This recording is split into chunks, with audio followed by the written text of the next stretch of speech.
It's a brand new day. Hey, what's going on? So I'm sorry to interrupt. I know you're rehearsing. I love your music. I've been going to your shows for a long time. I actually sang with Andrew in high school for a little bit. It's true.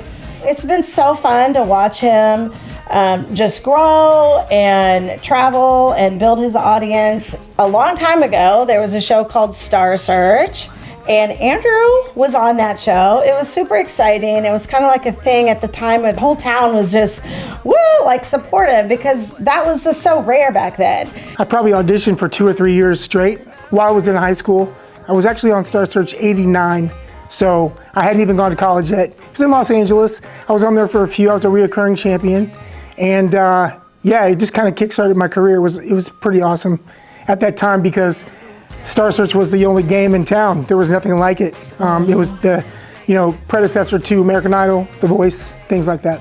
Now with TikTok and Instagram and so many avenues for artists to get their music out there, we didn't have that back then, and there was one show and one opportunity. So it was a very big deal, and that's why I find it so significant to bring us back to 1989.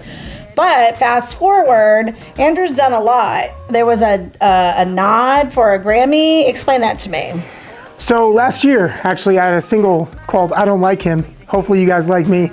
But basically it's a relationship song. But it was in consideration for a Grammy for Best R&B Song last year and Best R&B Performance. So super close to getting that Grammy last year. And, it just kind of solidifies everything that I've done over the years as far as getting to that point. I've been doing this for so many years, and to finally get to this level is amazing, but I'll never stop. I always continue to try to grow musically, write music. I have a distribution contract with Sony Music, and so I'm able to be in a lot of different places. That's awesome. You've got to have the heart and the passion. You have to love it. You can't just do it because you hope you achieve this or that. You have to really love it. And I've been to a lot of his shows over the years, and I find people all the time, through social media that are friends with him, and I'm like, and I'm like, not even going to ask, how do you know him? Small world. Music. Yeah. But it's so fun. His shows are very energetic. They're exciting. Everybody wants to get up and dance. And I actually went to your first show when the public was allowed to get back out after COVID, and we were not allowed to dance.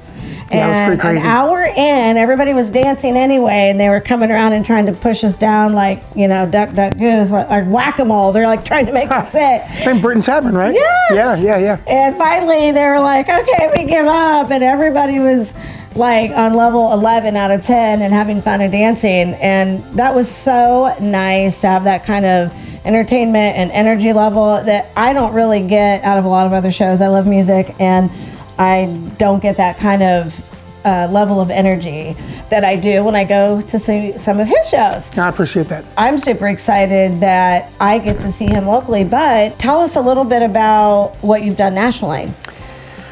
Wow, I have had a chance to tour, play all over the United States, actually outside the United States as well. The Disney properties, I've probably been in most major cities, opening and being in concert with artists like Babyface, LL Cool J, the Isley Brothers, Charlie Wilson, man, you could name it. Old school rappers like Tone Loc and Digital Underground and Juvenile. And it's pretty cool from the standpoint that, I've seen my career grow with a lot of those artists as well. You can get my music everywhere that you listen to music: Spotify, Amazon, Apple Music. Just come to show when I'm local for sure. Social platforms? Yeah. So you can get me Andrew Young Sing across Facebook, X, which is Twitter now, which is crazy. TikTok, Andrew Young Sing. My Instagram is ARY Music. I'm a little under the weather right now. I'm getting over a sinus infection, or I'd probably sing for you right now, but yeah, so I pretty much practice every single day. I practice on the piano and learning new music all the time, and then of course writing music. I have 2 singles that are currently out this year as well. So you do covers, but you write your own music and produce Correct. that as well? Correct. So your Grammy nominations are your own? Correct. Okay, and do you write it alone, or do you have a team of people that work with you? I have various people that I work with. It's a huge team of people. So there's a lot of different names. People that are here, people that are from Atlanta, Georgia. I write in Nashville as well. So I'm kind of everywhere. Nashville, Tennessee. So everybody thinks of Nashville when they think of music and up and coming artists, but you could come to Fisher's. You could. You could find Andrew. There are so many talented people in Indiana, I can't even tell you. I mean, there's as much talent, I truly believe, as much talent as Nashville, Tennessee, here in Indiana. We just don't have the breaks. We don't have, as far as, the record companies aren't solidified here. But also, you can be like me and be with a major and still live in your hometown. Right. So, and have because I have millions of streams over Spotify, Apple Music, things like that, living right here in Westfield, Indiana. With social media availability for so many hopefuls and up and coming singers, how does social media work for you compared to a 20-year-old? Is it any different? Social media for a 20-year-old, for example, that whole entire generation is very social media based.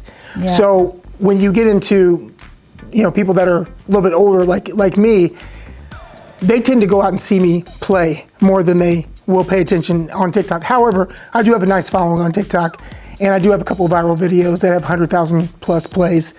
So my biggest thing for social media, though, is not the immediate America, it's worldwide.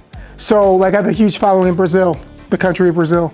I have a big following in the UK. My new single, Love Language, is actually being played in the UK right now on about 25 different stations throughout Europe. My social media goes more to attract people outside of my immediate. A lot of times 20-year-olds don't think from a global standpoint, they think from a local standpoint, and they're worried about their friends seeing it, which is great. Don't get me wrong, but I'm always thinking progressively outside of the box of just Indiana. I'm thinking everywhere. Well, and you have a record label like Sony. So. True. So, yeah, but it does give you the opportunity to get your music out there. Yeah, you do actually have a lot of people listen to your stuff that would never see you before through social media. Like, people have found me on TikTok that didn't know who I was, but they saw me. They saw a video that I had on TikTok, for example. I know you're busy. I know you've got to get your voice cleared up and ready for shows. I know, it's crazy. So I'm sorry we made you talk, but thank you so much for taking time to share about your journey. And everybody go listen to Andrew. Yeah, thank you.